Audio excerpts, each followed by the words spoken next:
ma dhiang' chamo biro luwore gi chak ma dhiang' golo. Dhiang' magolo lita 22 kaka koro mikwagi, lita 22 nyaka lita 25. En dhiang' monego cham kilo 40 mar chiemo mopim maber, molos maber, mokik maber. Iketo gada iye kanyo, iketo desmodium, iketo bomaros, gigo te kiriwo to bedo kilo 40. Koro ka japur maonge kilo tinyalo tiyo gi gunia. Ikawo gunia maduong' cha, mar kilo 50 cha, tichielo chiemo e iye mapong' maber, kati iolo ne dhiang'.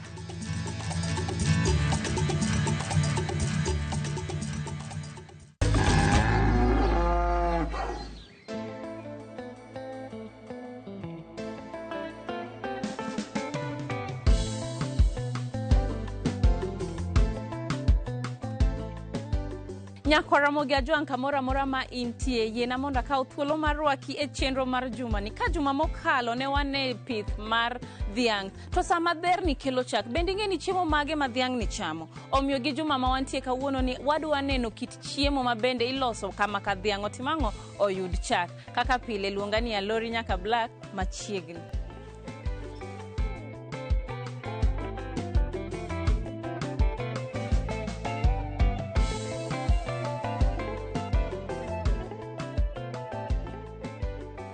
Martha, inyanyiswa ni luma bende kawuono wadwa wuoye napier grass nikech wacho ni wan gi kidieny mopogore ma bende kisungu dendo ni feeds ma dhiang' nyatiyo godo to kawuono wadwa ni wuoye napier grass. Inyanyiswa ni napier grass en luma chal nade? Napier grass kaka wang'e en luma no biro gi jowagunda. Chon ne wan gi lumbe moko gi, lakini koro napier kano biro gi lumbe mobedo improved. Molos gi yo masani makoro ido ka gin lumbe madongo piyo alafu koro gi dhok mag chak gi to en lum achiel kuom lum ma wanyalo wacho ni kelo chak maber. To ka thuolo marom nade mondo bed no ikore e puodho? Kipidho napier grass to kipidhe to koseromo mita 1 kodhi malo. Koseromo mita 1 kodhi malo men gi modweche 4 en lum ma koro romo dhiang' nyalo chamo. Ere kaka utimo negi spacing kata nafas e puodho ka?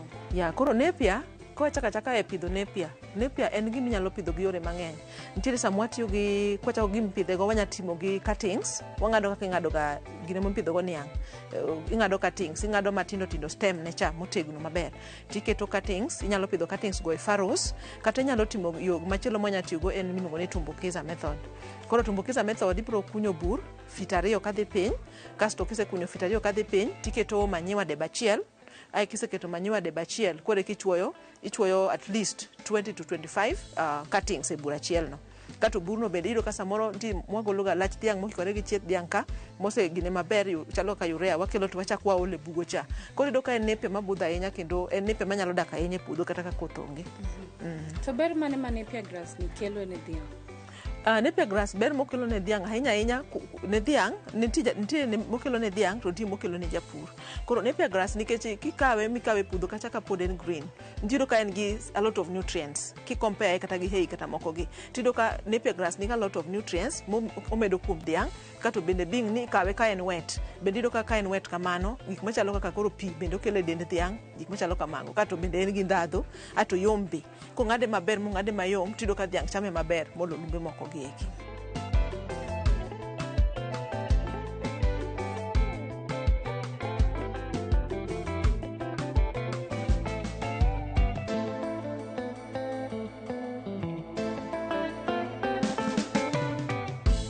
Totimo maber e lo machal nade? Napier grass timo maber e lope mang'eny. Black cotton soil, red soil, otimo maber e lope mang'eny. Napier en mana kaka irite, but kiyudo lowo maber maber nikech iwacho ga ni japur maber kadwa puro.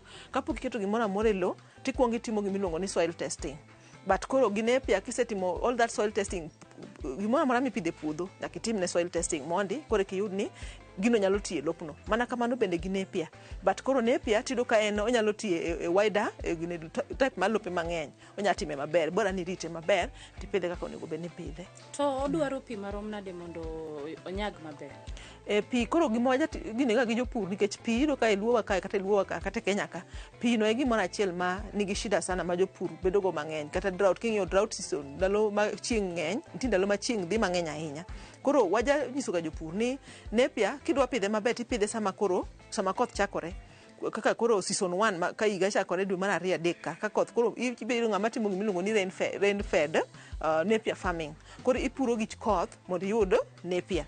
Nikech koro kodhi cha kanti kacha to bende ikunyo bugo ni cha maber timo tumbukiza method tido ka pigno bedo retende lo kanyo maber.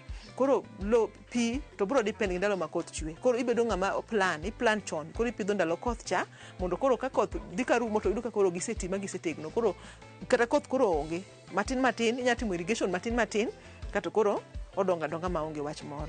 To wach ni sama gidongo ma gibedo nu mang'eny excess. Nitie kumukano gi koso uso gi. Sama ne bedo mang'eny koro watimo gimiluongo ni waloso silage.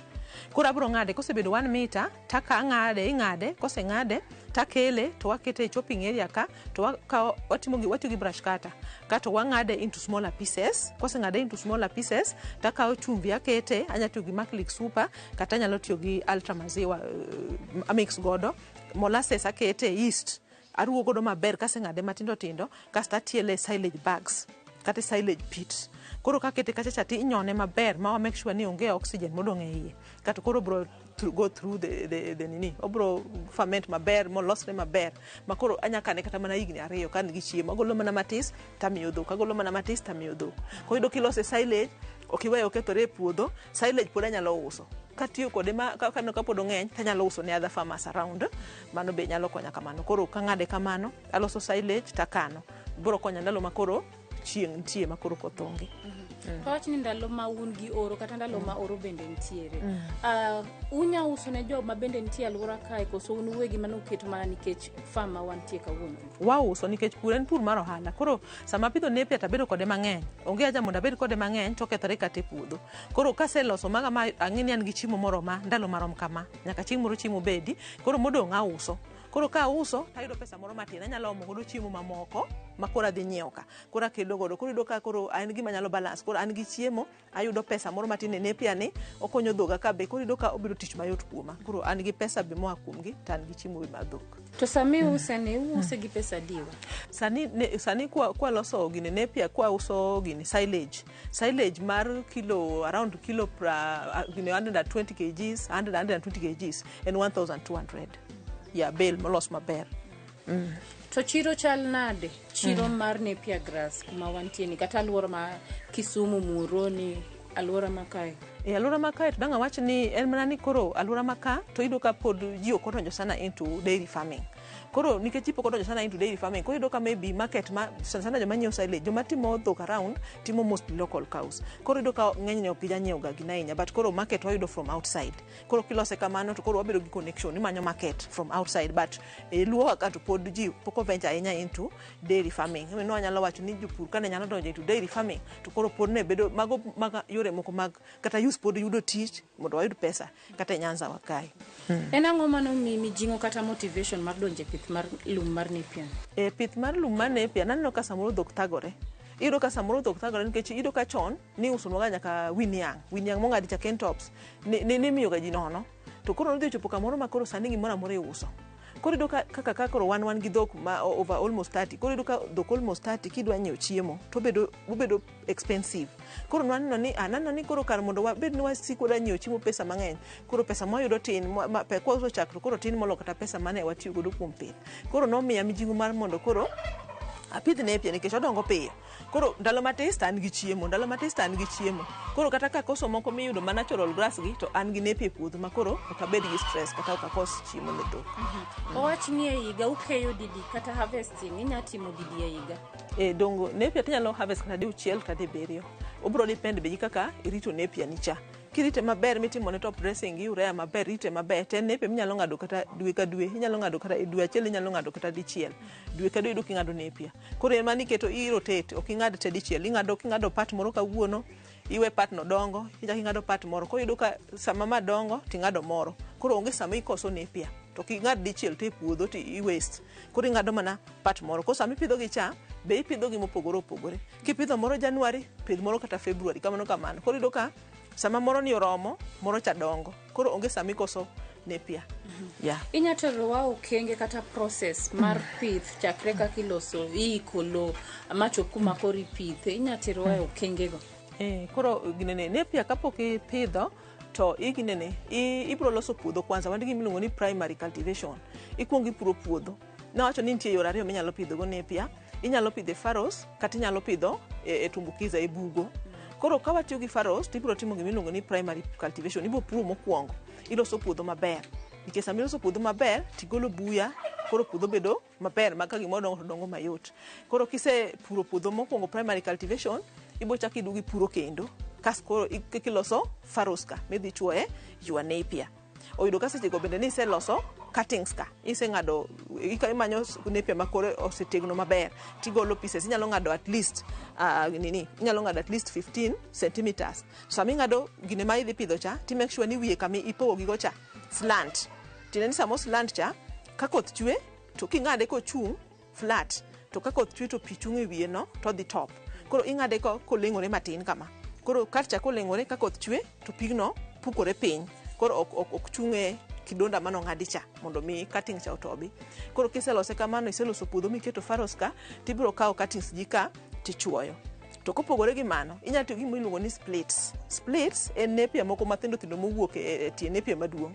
Koro inyalo pudho ga matindo tindo go splits go tikunyo bugo moro matin around 30 centimeters tiketo the splits. Koro kiseketo the splits itiyo gi mbolea, inyalo tiyo gi mbolea, inyalo tiyo gi 10 grams of DAP. Remember DAP fertilizer ni DAP fertilizer gi phosphorus. Phosphorus cha dhi miyo o develop roots piyo piyo. Tindene ka dhi dongo piyo piyo. To ka tindi ka odongo piyo piyo. Tibedo ka plant napier dongo maber nikech tindi ka develop maber, gi absorb nutrients from the soil. To koro obedo akore jonya bedo maber, onya chung maber. Koro itiyo gi DAP, itiyo gi well rotten organic manure, kasti keto your splits of the cutting e bugo. To kitiyo gi the tumbukiza method, tikunyo bugo at least 2 feet kadhi piny. Kise kunyo 2 feet kadhi piny, tibiro biro gi well rotten organic manure, a full debe, tiole bugo cha, ikiko gi topsoil. Kosami kunyo bugo topsoil on one side, subsoil on one side. Then you mix topsoil gi 1 debe of well rotten organic manure, tiduoke bugo cha, mani iluongo ni tumbukiza method. Kasti biro ng'ad at least between 20 and 25. Depth, lachne biro bedo bende 1 meter, lachne kama. Koro dhi piny kama, odhi piny kama kata kitiyo gi language mayot, obed 1 meter kadhi piny, 1 meter koyarore. Mita achiel koyarore, lachne mita achiel, borne tutne be mita achiel. Kato kisekiko gi kama ikete iye, tibiro kawo between yiende 20 nyaka 25 mag napier mong'adi, tichuoyo e bugo cha.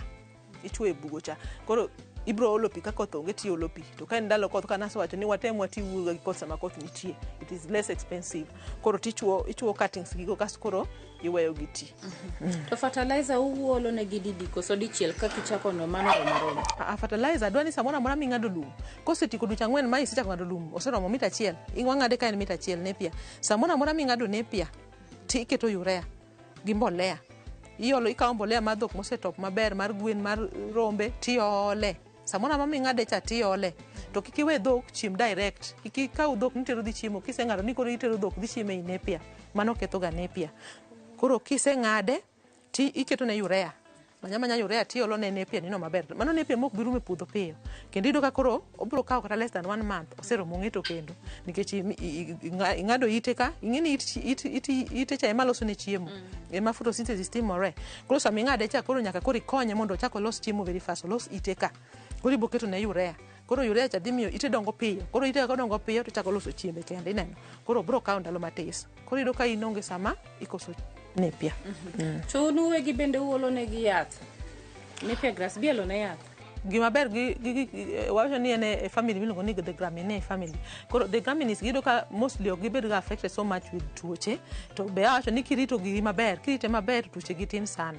Don't tuoche moko mantiere ka rust, but koro mago to biro mana ka ok kirito gi maber. But kirite maber to tuoche tin nikech wadwa minimize on the use of chemicals. Watem watimuru miluongo ni organic farming. Watem wati gi gik moko tiga lot of chemicals nikech ne cancers gi biro nikech ang'o gik mwachamo, gik mwa tiyo godo kata gik machalo nikech jang'ango chamo gima nigi chemical to chak pod dhano ema dhi madho. Koro ido ka bedo gik moko ler ahinya. Koro watemo kabisa wati gi ler, wati management practices maber mondo wa lessen the use of what tiyo gi chemicals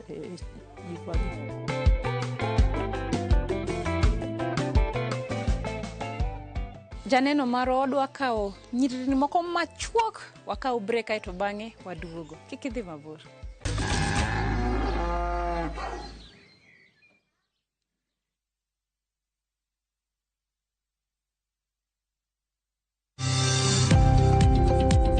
Ohala gi mwandu wakelo ni jolony e weche ohala. It is important mondo wan kaka joluo wabed gi dongruok. Wafwenyo ni adiera matut mag timo ohala. Tijni kidwa time en mana mashin mar luoko to gi kuma inyalo yude pi.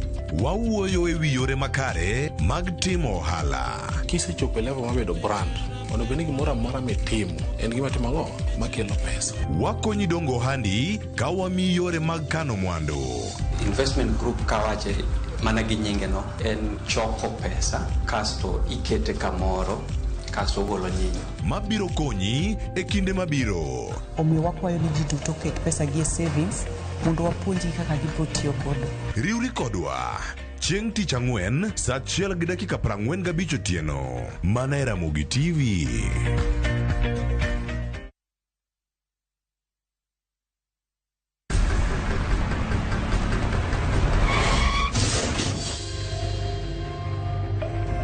Pole sana madam. Usijali. Wacha wasiwasi. Jana ni nini mbaya? Unaangushaji customer bana. Kuendesha bike bana. Nimemwambia atulie. Atulie aje mumia. Niko na bima boda. Bima boda. Bima boda inaketa kila kitu. Aje sasa. Bills zote za hosi ziko catered for. Chukua simu yako. Una dial *487#, choose insurance. Alafu na select hapo bima boda, fuata hizi instructions zote. Once you pay unapata third party sticker yako instant.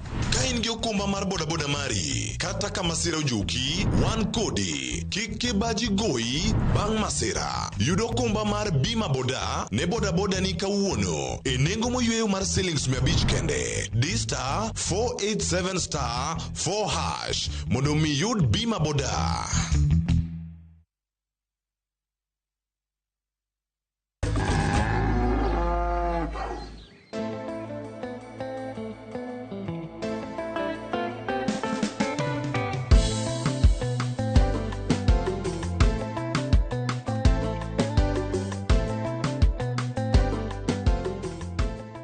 Samoro nitie ng'at ma diher donje pith mar lumni.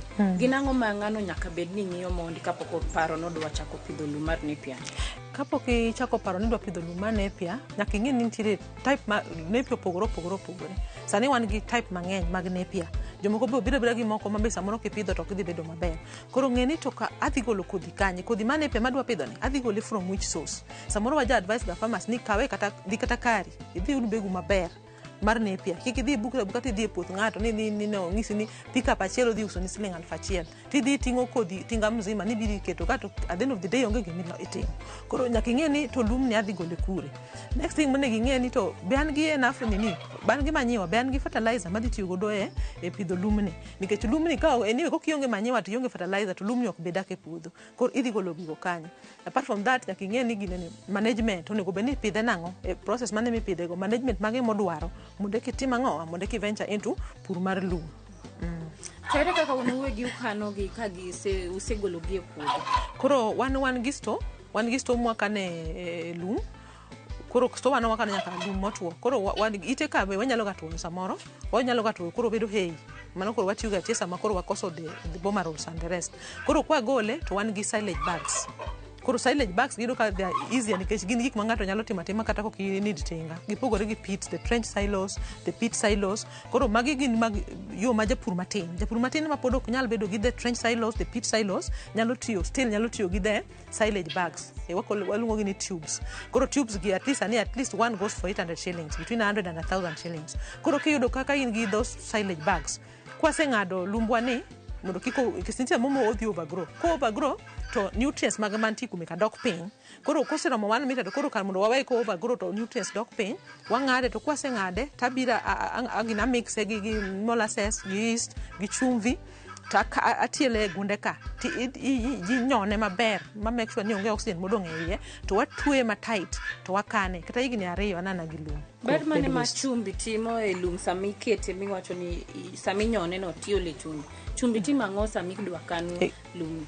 Koro chumbi ni akike ichimo ni chumbi ni kaka atiyo gi gimiluongo ni Maclick Super, atiyo gi Vital Maziwa, magi chumbi te makelo chak.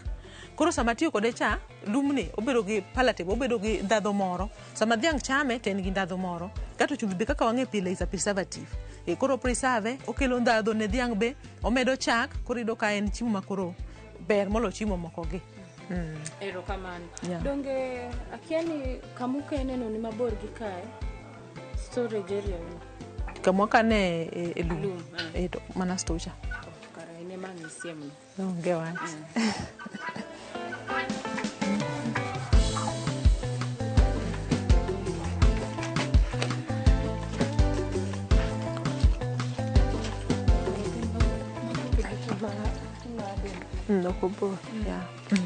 Koro storage kae onyalo bedo kuom thuolo marom nadi kata ndaladi kata higni adi?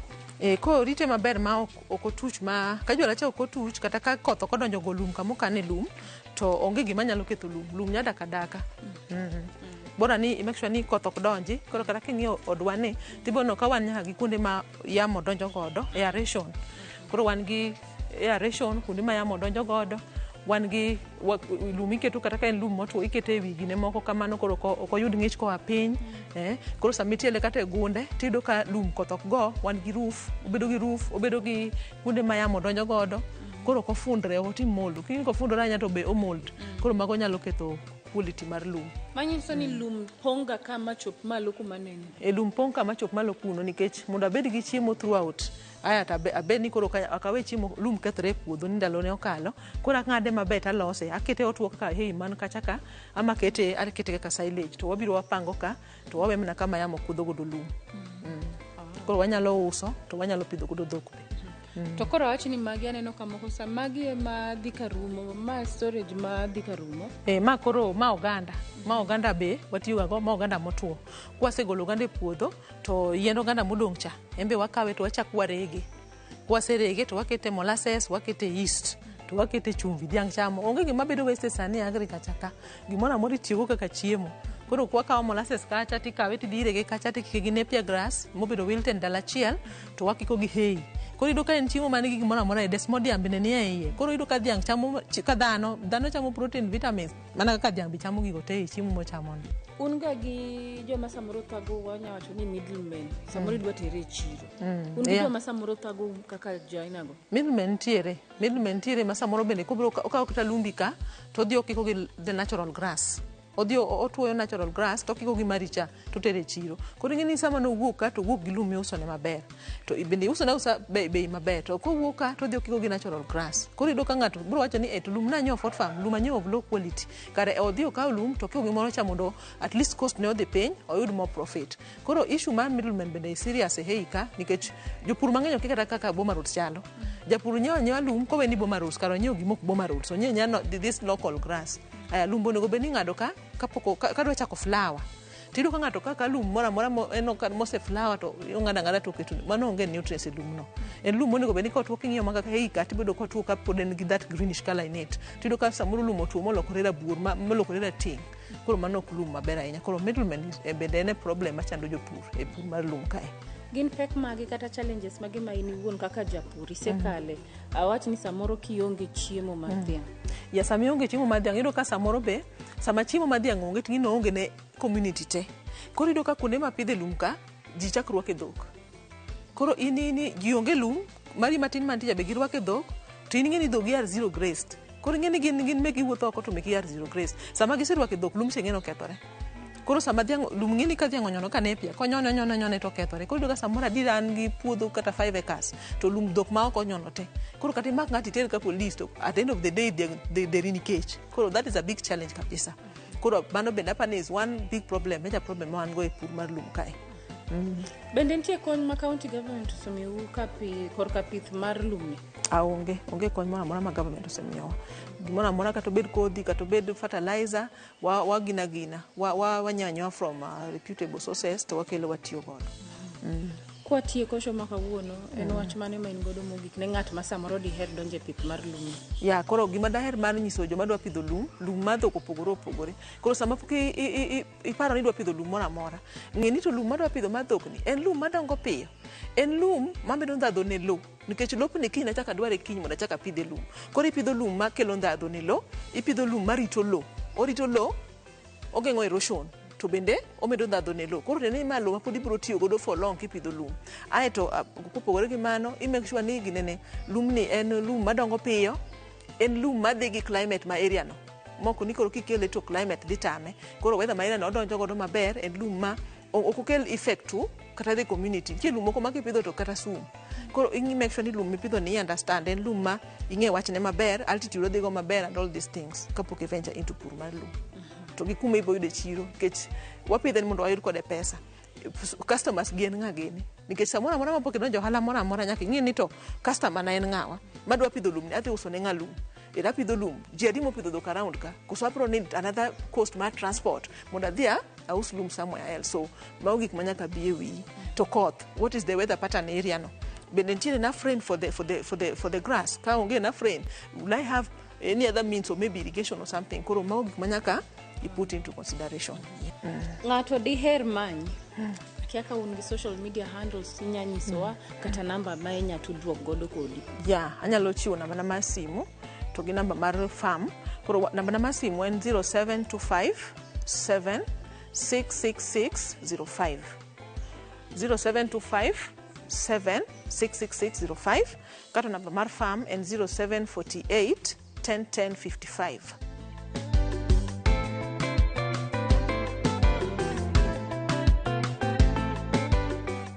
Nyakwara Ramogi Ajuang, ageno ni puonjo bedo makare to ini wuon bende iyudo gino ma bende nyalo konyi ka dipo ni diher donje pith mar dhiang' ma bende kelo chak. In kaka japur to samoro diher ni mondo wabi walimi, inyalo oronwa ote machuok kitiyo gi email marwa mar purgiohala@royalmedia.co.ke. Kaka pile ne wasesingore to nowawacho ni wabro chopo. Kaka pile jata chenro ni luonga ni Alori nyaka Black nyaka juma manyien. Oriti masani.